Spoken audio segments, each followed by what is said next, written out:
All right. Hello.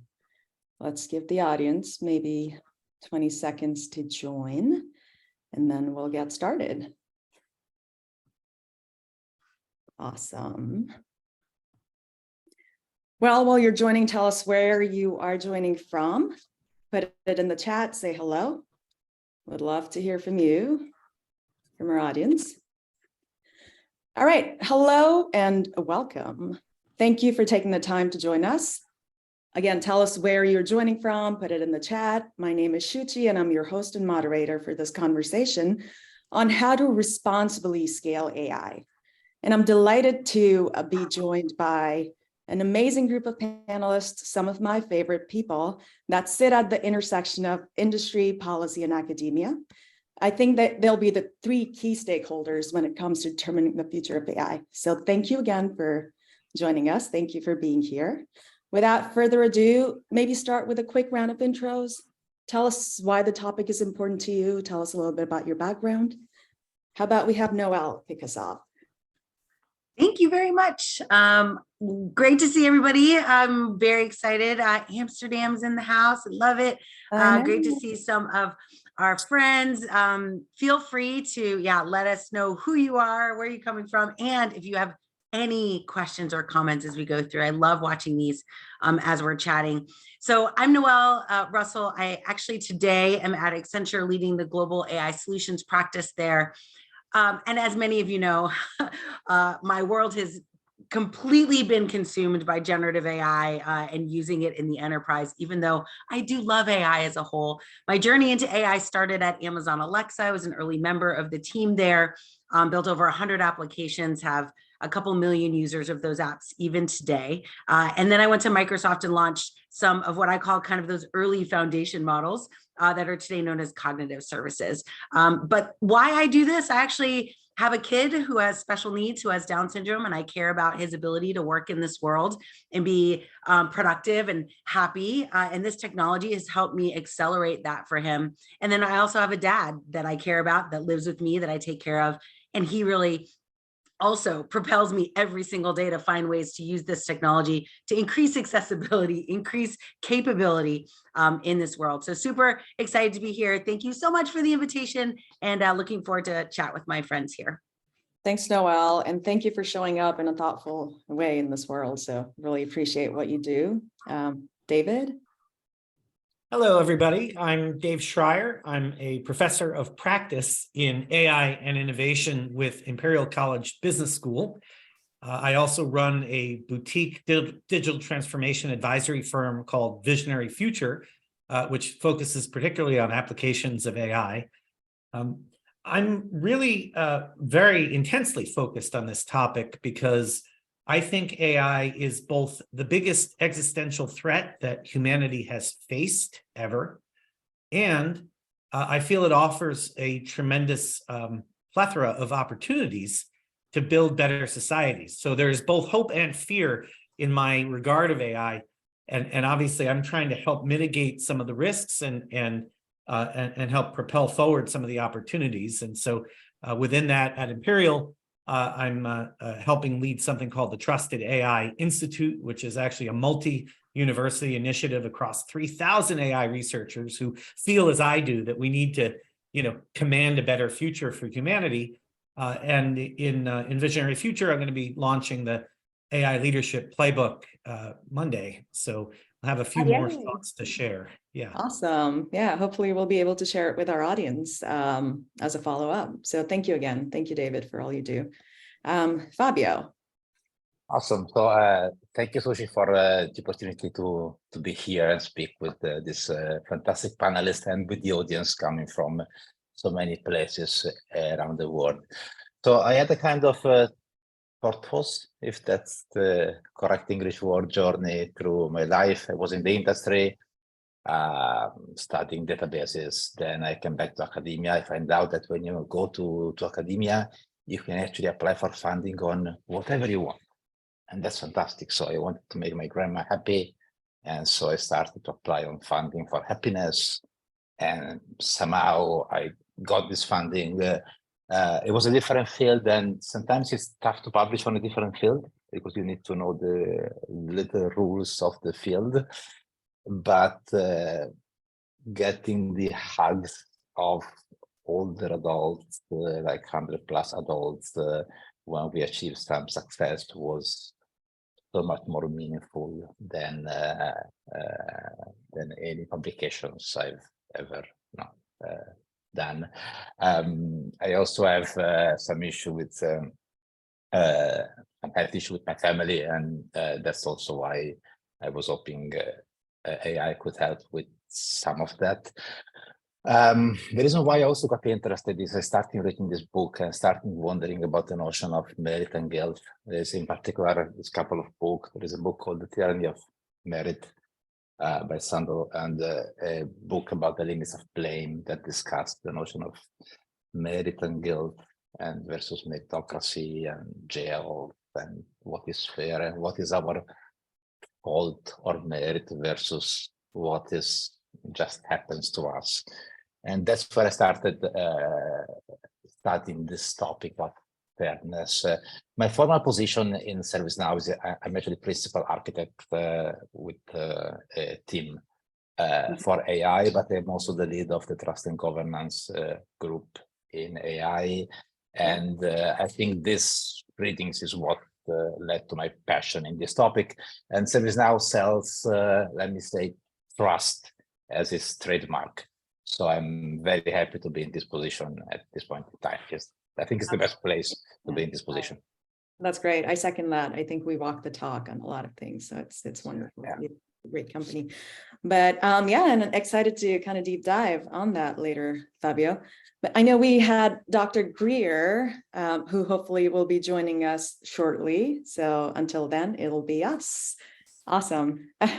All right. So we know Gen AI in a lot of ways has democratized access to AI and has made it real for a lot of people. But just to set context for the audience so that they understand what's at risk, what do you guys think from an AI perspective is at risk if we don't follow an ethical and responsible framework to scale it, whether it's enterprises or anywhere else?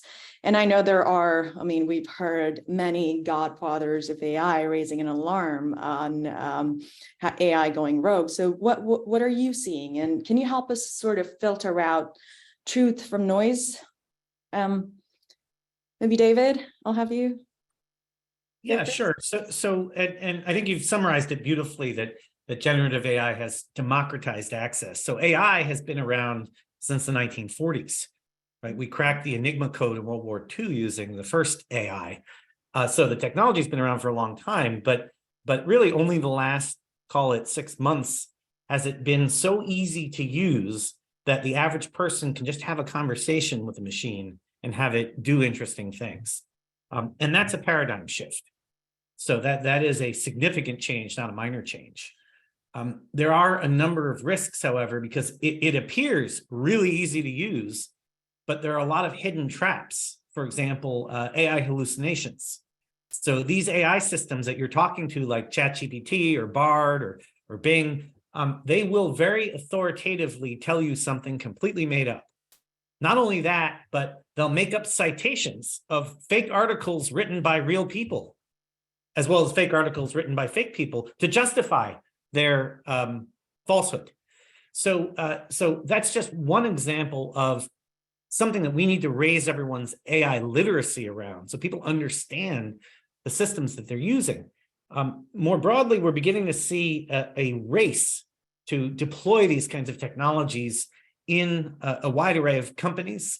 And we are seeing people, not fully aware of what it is that they're deploying. So one example was there was a eating disorder helpline that fired all of their call center agents and replaced it with a conversational AI.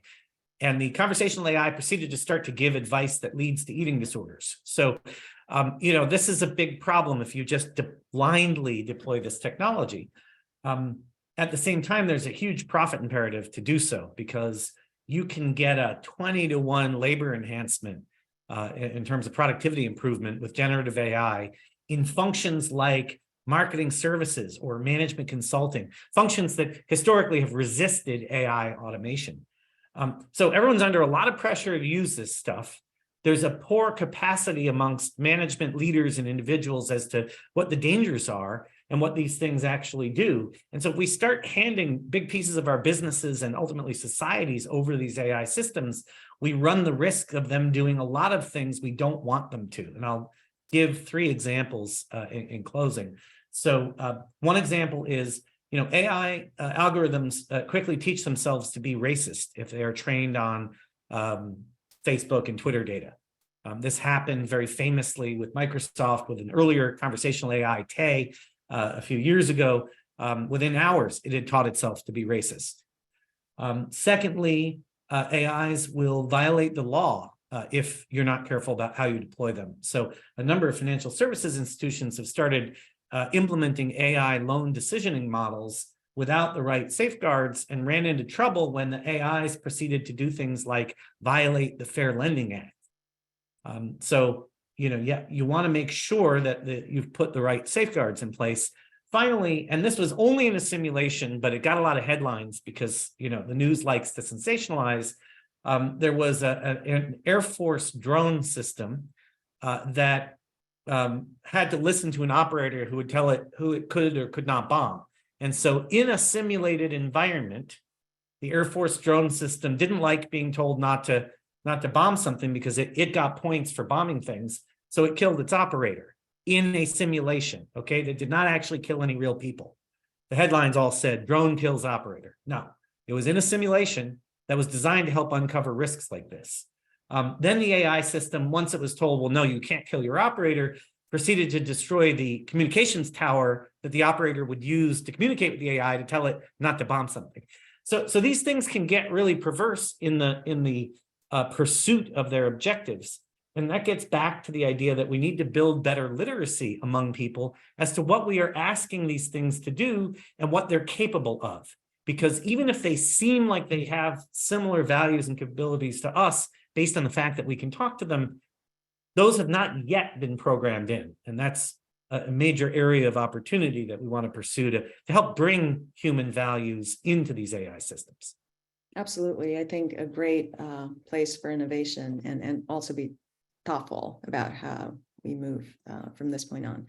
But thank you for that. Fabio, you are actually also in an enterprise environment figuring out ways to do it responsibly, right? What are some of the best practices that let's talk about the risks that perhaps if we don't do it correctly, and go ahead.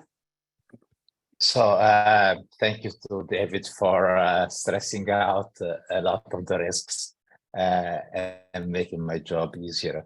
One of the reasons I forgot to mention before for why I joined this line of work is I am scared about the notion of, let's say, ethics being somehow hard-coded into the system. I have a strong belief that just like now we ask ourselves how people in the past could tolerate murders or slavery or racism, right? And people in the future, we say, how could we tolerate that people die because they have no food or no water in parts of the world, right?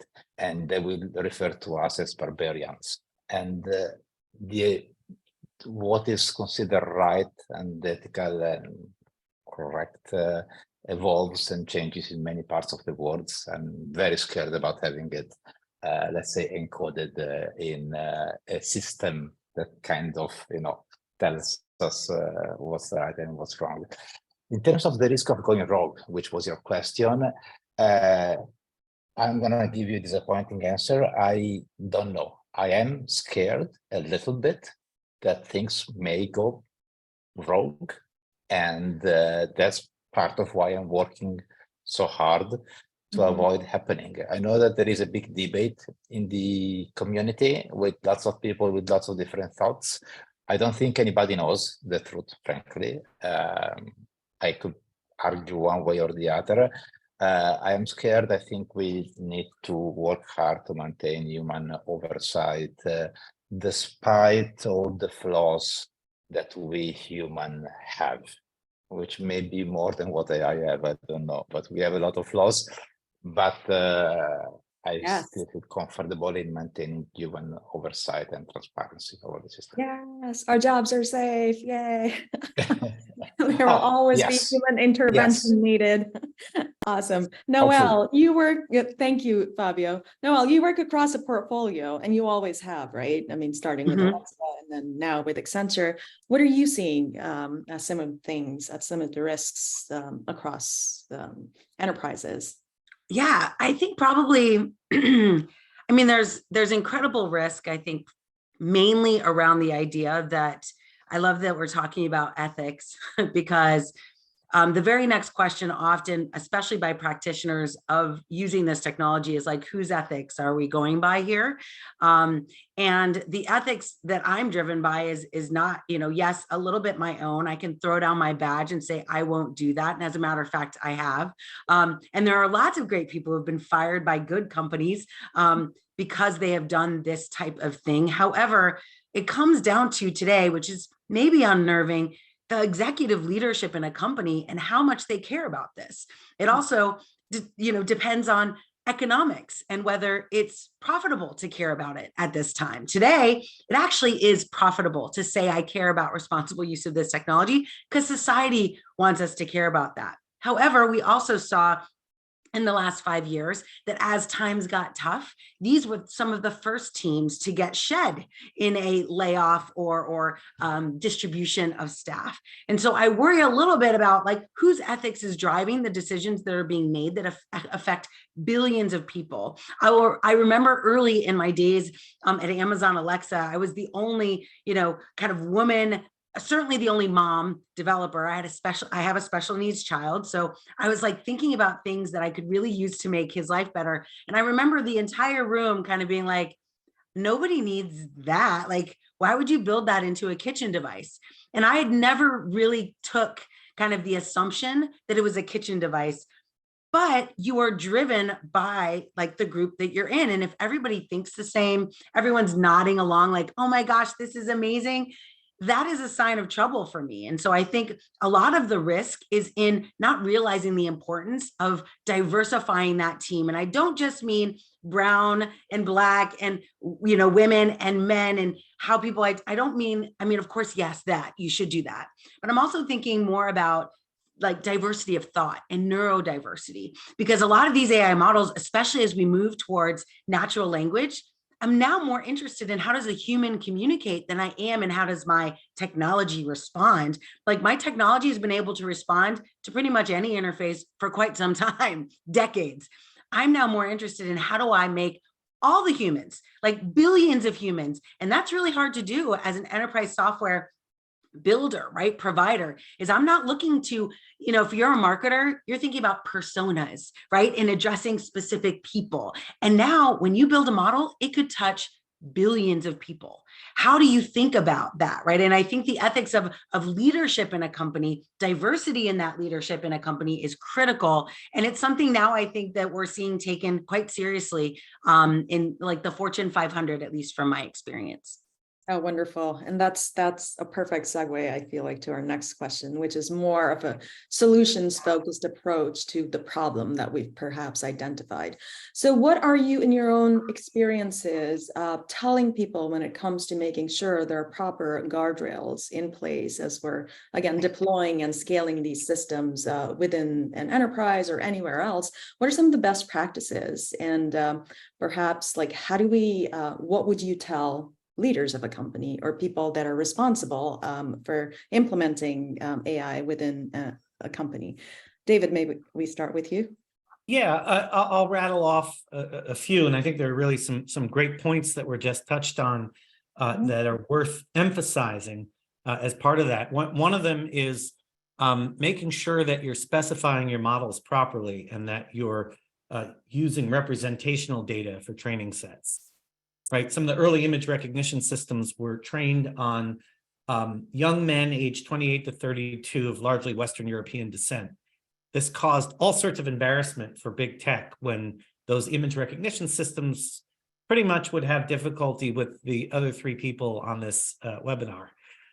So that was just one of many examples. But getting a better understanding of what goes into making your AI run is one capacity that needs to be built. That's part of a broader strategy. So executive suites and boards and management teams and team leaders down through the organization all need AI strategies.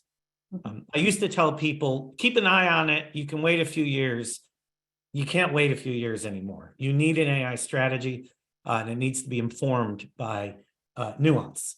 Secondly, you need to create more AI capabilities in the organization. So it's gotten to the point now where everyone can program an AI thanks to these conversational technologies and large language models.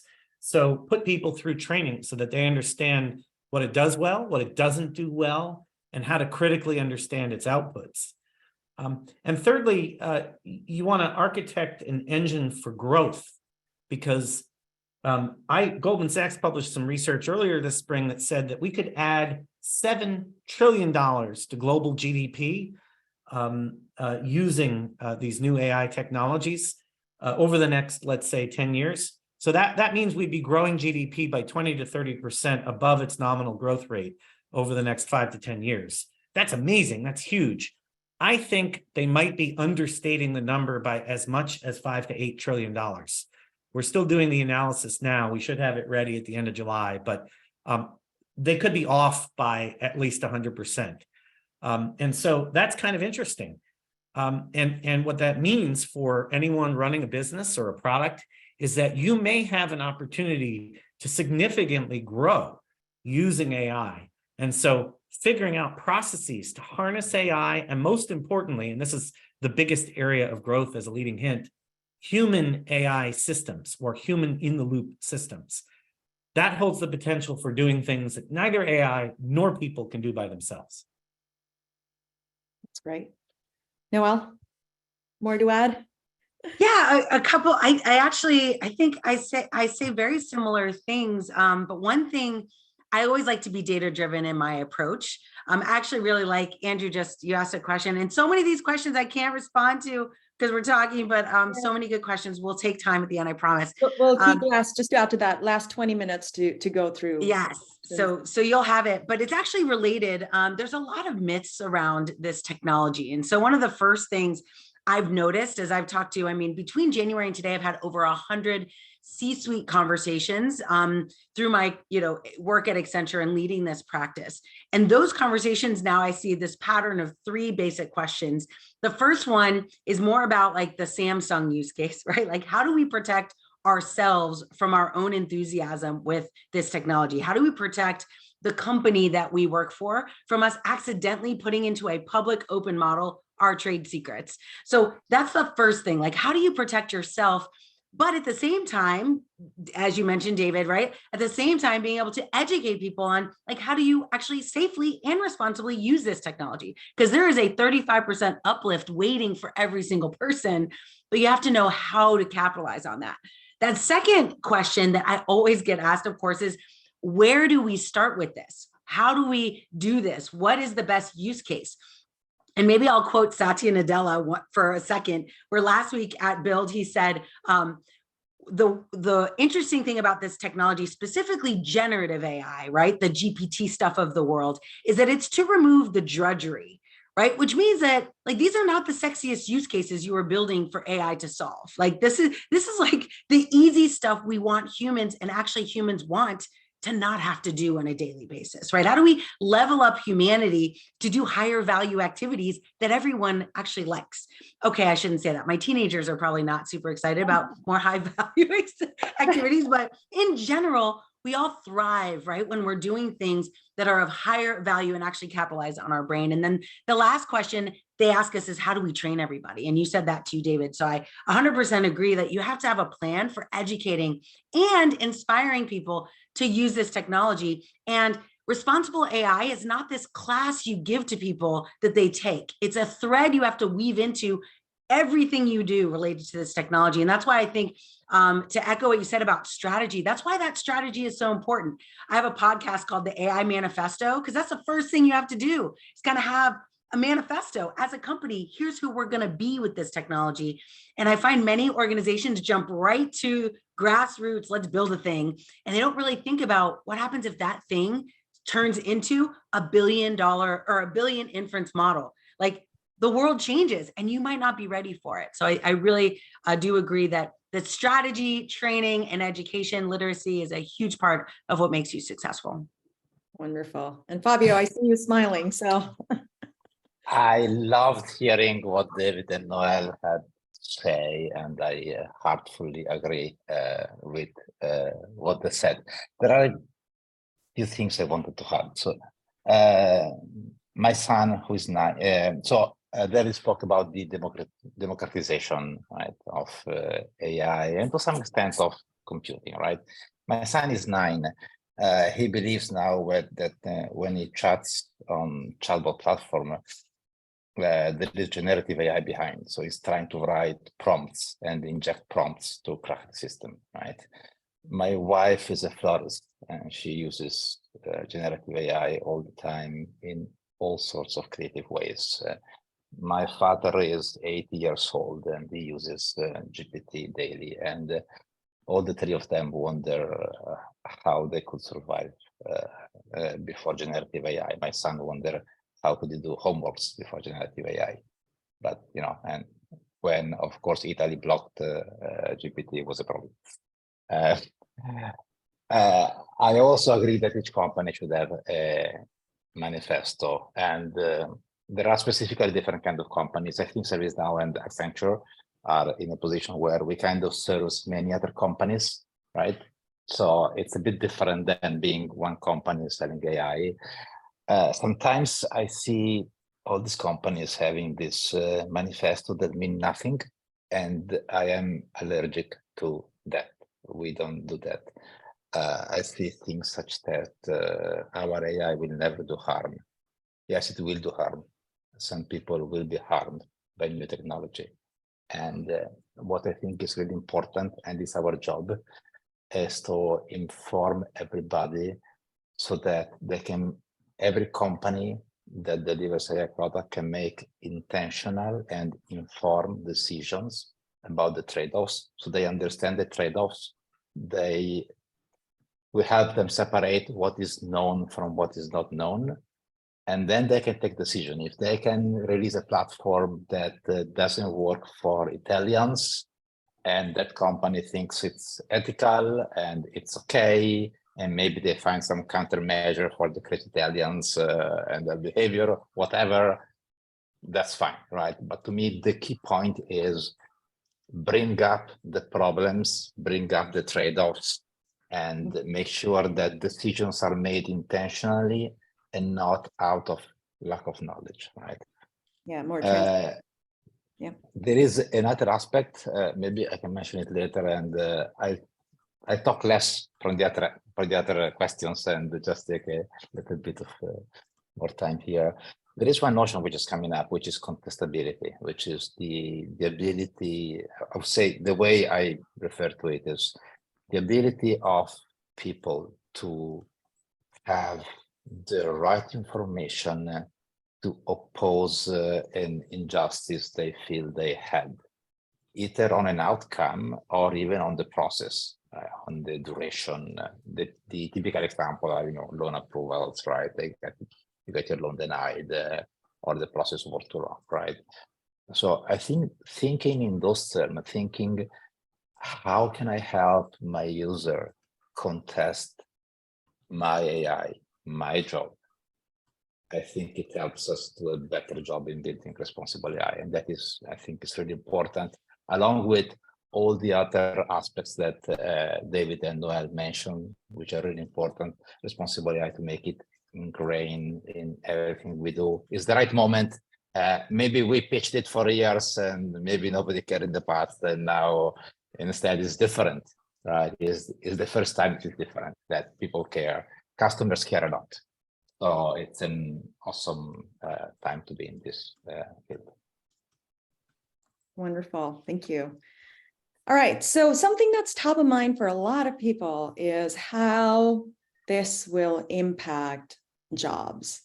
And I'm going to quote another Goldman Sachs report. What they said in their report is AI will eventually replace 300 million full-time jobs globally and affect nearly 1/5 of employment across the globe.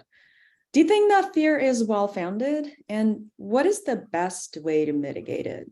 And perhaps, I think we talked a little bit about it. Where do you see more job creation happen to perhaps, I don't know, overcome the loss, if you will?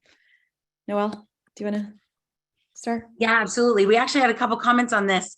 And I'm so sorry, I want to like reply, but I can't reply to you all. So you'll see it. We'll talk about a little bit more later. And I do think it's very interesting. I don't know, I call it a bit of fear mongering, right? That this is not new. I actually have been able to uncover articles in 1920 and 25 around industrialization of just industry in general. And it had very similar things. Machines will take your job. Headlines of the New York Times. Or whatever periodical it was. I have a copy of it. You can Google it, but there's just really interesting like microfilm evidence of like, this has been a common fear since machines have participated with us. So yes, of course, jobs will go away. I always like to mention that poor guy who used to close the elevator when we got into it, right? Like he'd close the little gate and that was his job. He probably could retire with that job. And eventually we could just push the button ourselves and that whole line of people out of work. Now, granted, I'm a little facetious, I know, but at scale, this is massive. And I do understand that.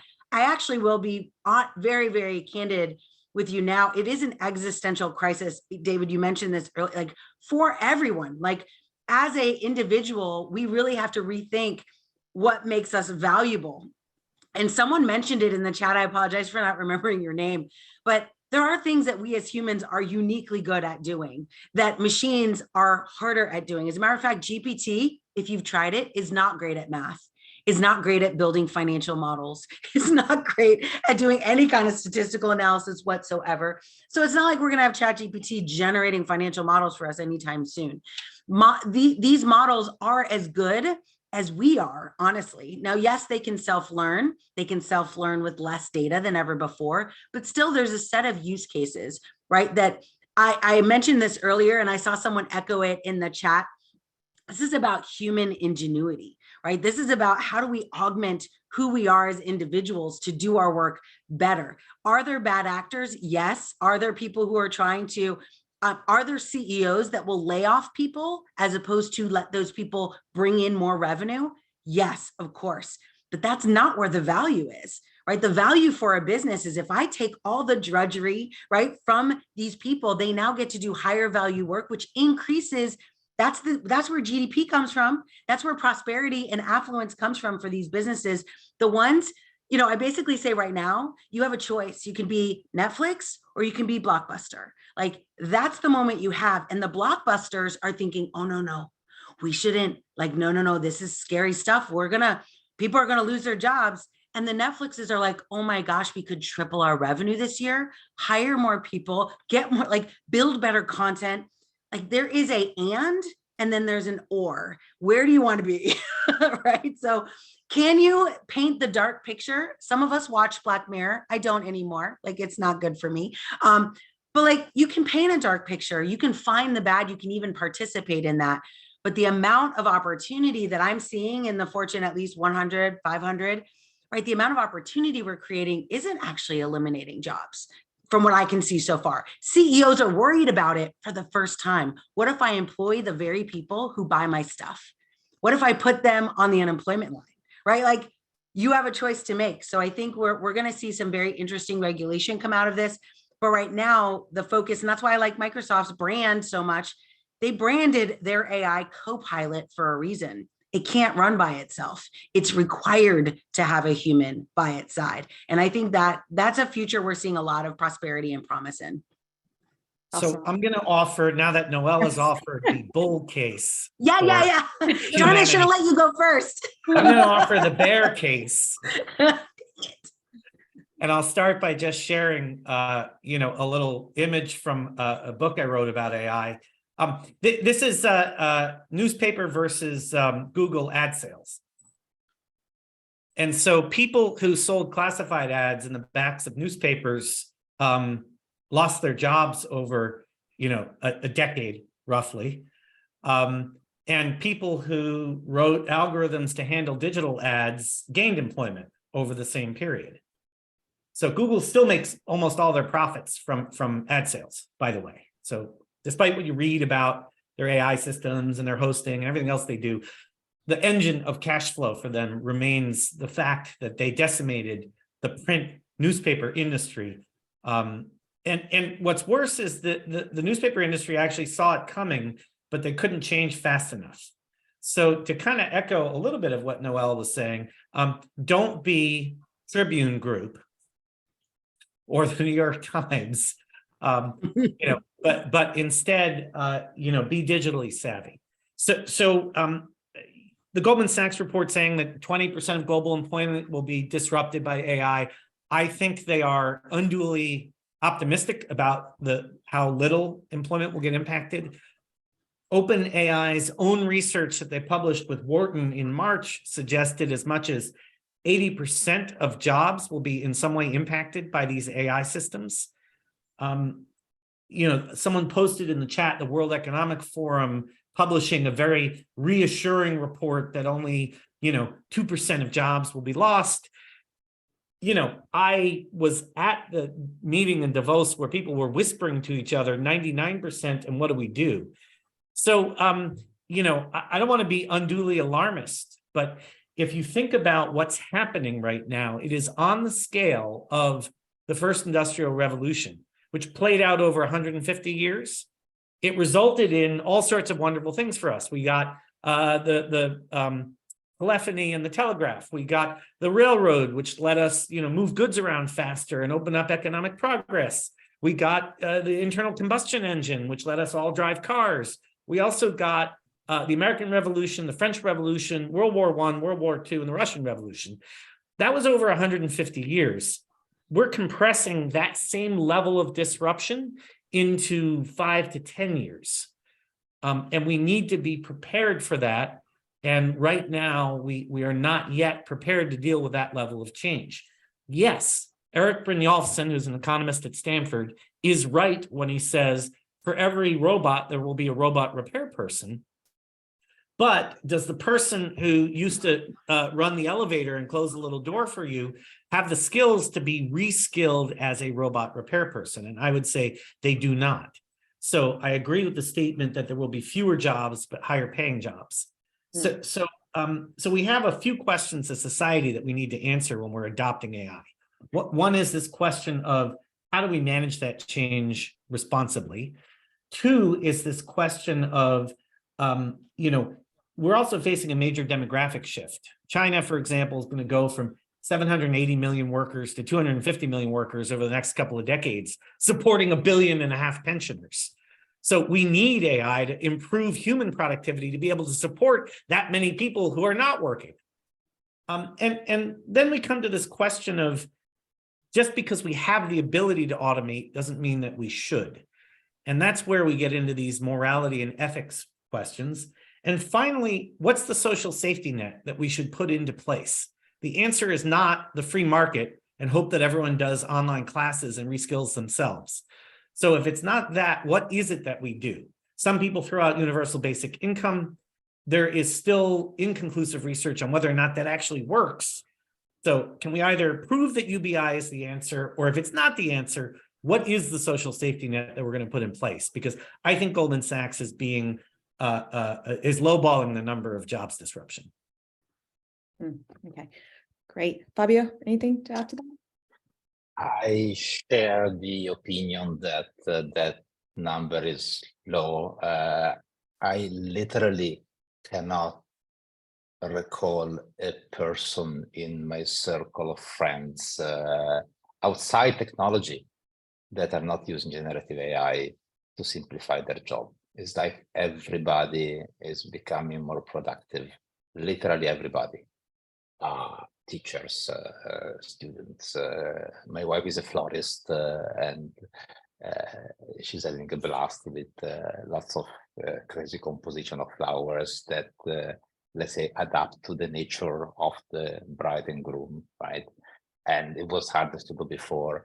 This is such a wide array of jobs who are facilitated by generative AI. And the results is that you can do more with less people. And this is happening incredibly quickly. It's going to be very tough for governments to respond so quickly to such a change. I hear about sometimes senators and congresspersons. I'm very impressed that they're going to follow online courses on data science and AI. I'm very impressed that they're doing this. I'm happy it's happening, but I think the extent is unknown. I like to quote, so we had many crazy presidents and prime ministers in my country. Sometimes we have some balanced one, and Mario Monti once used to say that to most questions he apologized, he's going to answer, I don't know yet. This is, for the most part, I really don't know how much the disruption is going to be. I do have fears. I would say for the first time, I didn't have fears in the past because I always thought that technology would scale up and make our life easier and take out the most boring part of the jobs. I'm not sure that's the case right now. And that's why I'm in this field. And that's why I try to work with my team to make sure that AI maintains an environment where happiness, relationships, and kindness thrive, and human values thrive. But it's going to be tough for our government, and they're going to need our help to understand which model works. Universal basic income, other models. Maybe we're going to go through a period of trials and errors in different countries, and at some point we're going to find what's going to work. We should probably make a lot of, clinical trials or randomized control trials to understand what works. But it's tough. Great. Thank you. There's one other pickup point that I didn't address before. GPT by itself, ChatGPT by itself is terrible at math. But when you put in the Wolfram plugin, it suddenly becomes very good at math. People are racing to do API plugins on top of these LLMs to address how do we replace an investment banking financial analyst? How do we replace a management consultant? How do we replace a marketing analyst? This stuff is, how do we replace a university professor? I can do my entire lesson plan, exams, quizzes, the design of the plan, readings. I can do it all with an LLM now instead of spending hours manufacturing it. Wonderful. Okay, well, we have about 16 minutes. I do want to address audience questions, but there's one question. Perhaps, David, you might be able to chime in on the regulatory side of things. Like, how do you see the regulations changing over time? Where are we at? Where do you see that going? And how can perhaps industry, academia, and policy work together? Yeah, so I've been deeply involved in this conversation. I was actually on the committee that was advising the European Parliament on the AI Act, which was almost ready to go. And then all this generative AI stuff tipped the table over. Let's see, I'll try and be very concise. First of all, we need better educated regulators and policymakers. Right now, they do not understand the systems they are trying to regulate. And this is a place where industry can be very helpful in explaining to regulators and academia, explain to regulators and policymakers what this stuff can do and what it can't do. So, for example, one regulatory official was saying to a prominent AI company, so I don't understand, you put the same input into a generative language model and it gives you different answers. How come it doesn't give you the same answer each time? The fact that they don't understand the math behind this stuff is part of that capacity building I'm talking about. So we need to better educate the regulators.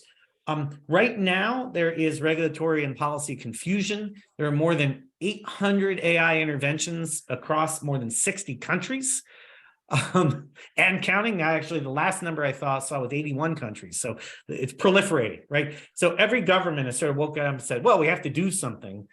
The risk is that they'll do something stupid. And to give you an example of stupid policy, the US managed to cede its leadership in fintech because it had the world's financial capital in New York City, and the New York state regulators created some rules and laws that completely destroyed innovation in fintech, which meant that, you know, Singapore and Hong Kong and London and other places could assume leadership. So don't do that, right? AI is an issue of national competitiveness, and you want to make sure that you're not destroying innovation in an effort to manage risk and promote stability and protect consumers. And finally, there's an opportunity for a consultative process. And this is what one of the objectives of the Trusted AI Institute that we're leading is to help bring together industry and government and civil society in an ecumenical form so that we can talk about this and come up with answers. Because if you exclude industry, you end up destroying innovation. But if industry is the sole arbiter of what is good, you end up with something called regulatory capture, which also is not a desired state. So we want to have a balance of interests, and academia can serve as the pivot point to sort of bring everybody together. Wonderful. Speaking my own book. Yeah. Noelle, anything if you guys want to add to that? But are you guys working with regulators at all on anything? Oh, 100%. As a matter of fact, I'm doing a session. So I think to echo what you started with, which is right now we're in this really huge moment of literacy development. Like, how do I talk to as many people as possible that are building these systems and want to be? They're very excited, but I am trying to get them to understand and curb their enthusiasm a little bit around what's possible and what this is good for, because they're using the internet chat GPT of the world as their barometer for what's possible. And it's really not a good use case. Like, it's a research model and academia, right? Like, there are academics in that organization that are driving what they do, how they do it, why they do it. And then it's tightly aligned with a single entity. Microsoft, right, is now funding that. So it's just not a great test bed for like ideas of what you want to try and do. So we try to now, really frame, how do you start innovating with this technology internally?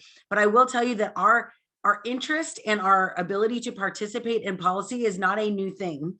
And I saw in some of the comments about lobbying. And I mean, it's a very frustrating, long process. I think we saw some good guidelines come out around AI from the EU that I currently give as guidelines to executives and say, if you're wondering what questions to ask here, it's a good start. I think regulation is going to be interesting because of the amount of industry kind of impact into those regulatory committees. Many of them come from industry. And so it's just, I don't know. I don't have a lot of faith that we're going to get there very quickly. What I do, though, think is interesting is our ability to really work with, industry executives and leadership on what use cases do not, what are the consequences of these use cases? So last 4 or 5 years, responsible AI was on the hype cycle, right? From Gartner's perspective, like everyone said they wanted it, but wasn't really actually ready to invest in it. Today, we're seeing real investment. Like, people are building governance boards. They're building inclusive groups of people to make decisions about guardrails to put up. And I think that is a huge shift from even 6 months ago, where I had to like vegetables at the dinner table, shove them down the throat of, no, I don't do that to my children, but I had to really encourage them to eat vegetables and do responsible AI, where now it's almost like they're bringing that conversation to us first. And I think that's a big shift, and again, gives me hope. I am the hopeful one, but thanks for that. Thank you. There are lots of questions. I'm not sure if we can get through them all in like 10 minutes, but I'll try to do my best. I think there's the last question that sort of aligns in a follow-up to, can we afford to potentially slow down AI innovation and progress through regulation and ethical discussion when our nation states and actors will not slow ethics in to get in a way of an advantage? Who wants to go first? Yeah, I'll go quickly, maybe, David, Yeah. and then you can jump in. It's really more from a practical perspective. Like, I have 6 kids, and if I tell them don't do something, there's at least one of them that's going to go do something. And we're starting to see a lot of this weird behavior. And David, I'm gonna let you tell that story about like how this is really starting to play out. But But I think it's very interesting today to think about like slowing. Okay, I think my ethics community, we're all about just being more intentional, right? Being more intentional. And in order to be more intentional, you do have to slow down. And that is a slowdown that I'm very much interested in seeing. And I think we're seeing industries like companies actually accommodate this type of slowdown. But I think there's some very specific principles around that at least you had mentioned to us before, and I'd love to, David, for you to touch on. But I think the biggest thing I'm seeing is that speed, I can't tell people not to do a thing, right? Like, I don't even think government can tell people not to do a thing. So even if people, like 100 million people say, we shouldn't do this, there's going to be people that do, and then we have to do it anyway, but now we're behind. So I think there's a bit of balance that's and harmony that's necessary in that. Go ahead, David. David, Go for it. ahead. Yes. Yeah, we're so tight on time. So there was a letter earlier this year that was published where you had a bunch of people saying, including Elon Musk, saying, ChatGPT should be paused, OpenAI should pause for 6 months. And then Musk immediately ordered a bunch of next generation AI chips because he had his own AI company. He wanted to catch up with OpenAI. So in that instance, it was very transparently self-serving. A pause is unrealistic. It is right now a global arms race for who can get there fast and first. And so the question is not, do you pause? The question is, how do you navigate this change in as enlightened a fashion as possible? The good news is there is actually a lot of work that's already been done that people just need to learn about with respect to how we handle these systems. So, for example, my old colleague from Oxford, Luciano Floridi, and Joshua Cowles from Harvard had put together principles of ethical AI. And they analyzed 47 countries, and they found, 42 countries, and they found that there are 5 common principles. So even though people are coming from different backgrounds and different sort of moral and ethical frameworks, it turns out that at least for North America, Europe, and large other chunks of the world, there are common principles about how we should be using these systems. So let's leverage all that work that's been done and raise our AI intelligence quotation. Love that. So I'm reading the chat as we're in the Yes. discussion. I think we should really save the chat. Yeah, we will. The, Yes, we'll have Yeah. all the questions, and hopefully, maybe, who knows, we might even do a second follow-up to this. a lot of Get into awesome everything. comments, like how Yeah. our kids are going to grow in this environment. Are they going to learn? What are they going to become? Right. That is very interesting. What I find interesting is that governments are trying to align. So it's at least for me, I'm not that expert, but it sounds like the first time that government are trying to align because companies need worldwide regulations as much as possible. It's very tough to deal with 200 different legal systems if you want to develop global products, right? But then you see some countries like, I think, Japan being a little bit more towards innovation and being more aggressive. I was trying to read a translation of the Chinese version of the document, and it seems to have a harder stance towards who publish information, like, let me say, punish who publish wrong information more than the AI that consumes it. And I think we don't really understand these aspects very much. AI is not very good in following laws still. So if there is COVID, if there's a new wave of COVID tomorrow and we need to follow a new law, it's not very clear how AI is going to behave towards that. Like the other panelists mentioned, all the agents might have been, the capacity of agents might have been reduced. And then how do we handle that? And there are all these problems coming up that I think we need to manage. I was surprised, however, by the NIST rules. They seem reasonable, and at least in terms of process. Maybe my expectations were low from any government provided. Maybe it was so low that I was impressed. Some of the EU documents seems like it's a longer process. There is more agreement to take place. sometimes you can really see in the document everybody trying to push their opinion, and you see different papers and citations written there. And it's going to take some time. But I see for the first time a global attempt, even at the G7, G8, G7, to try to achieve some uniformity, slowing down, but allowing sandboxes to push research faster.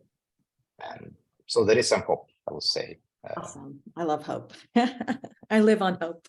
So great. Well, any other question that stands out to you, folks, let me know. But I would, are there any, like, hallucination, as you mentioned, David, is a big thing, and for Noelle and everyone, are there any solutions coming up that you know of that deal with, like, industry solutions? There's a question in there. I'm going to open it up to industry versus just like one company. So, and perhaps if I can add, some of the questions are about the subtle, the notion of truth. You know, the election, the subtle influence that AI can have on people, which is what the EU considers in the high risk category, right? How do you subtly influence people to take certain behavior? I think that's also an important question to address. go ahead, Noelle.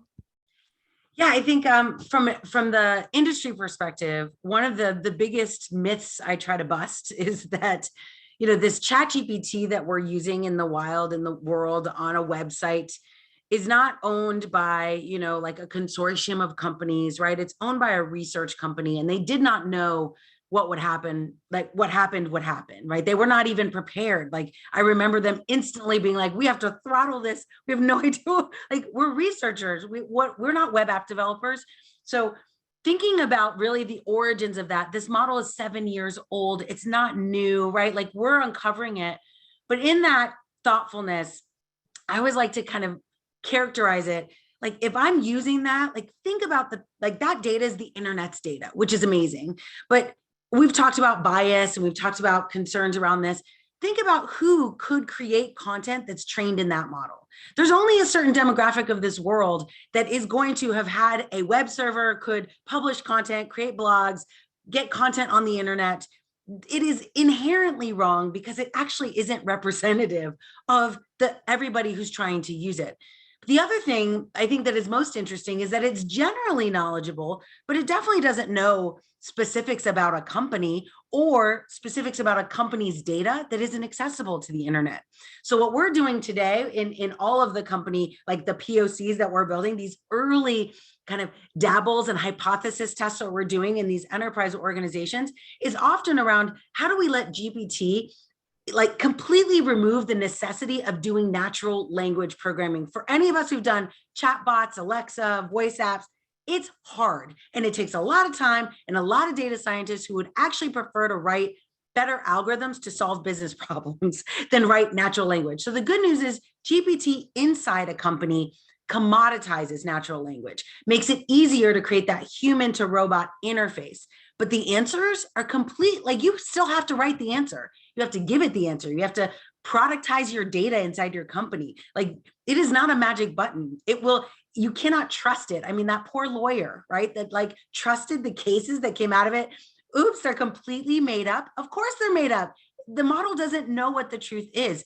That means that inclusive center of excellence, that board of governance within your organization, you have to own the truth. So many of you are like, who owns the truth? Like, you do. You own what's true for your company. You own what's true for your employees. A larger generative, general, we talk about creating AI that knows everything and is basically another human. And David mentioned it in our private chat. It's not, it's like a long way off to have like generally, a generative or a model that's generally knowledgeable about everything. However, the perception that it's knowledgeable about everything is much more dangerous. And I think that's where we are now. Oh, Maybe Mr. Greer had a different time zone. No. Great timing. Great Mr. timing. Greer is right here. Oh Dr. dear, we have Greer, great 30 to see you. seconds, Melvin. I'm going to give you the floor now. Yes. It's now at the hour. I know, Yes. unfortunately, we'll have to wrap it up, but thank you again, everyone, and we'll continue the conversation. Thank you I to our think- very engaged audience. And Melvin, thank you for making it. We will have to do another one with you, so. Okay, Melvin can thanks. answer all the chat questions. I think we Yes. can send them to him and they That's can your answer all the homework. chat questions. That's the homework. Yeah. Sorry. That's No, okay. No problem. It's great to see totally you. okay. Things happen, life happens, right? So not a problem at all. Thanks, everybody. Thank you. Thank you all. Thank you. We'll talk, soon. Take care. Bye. All righty.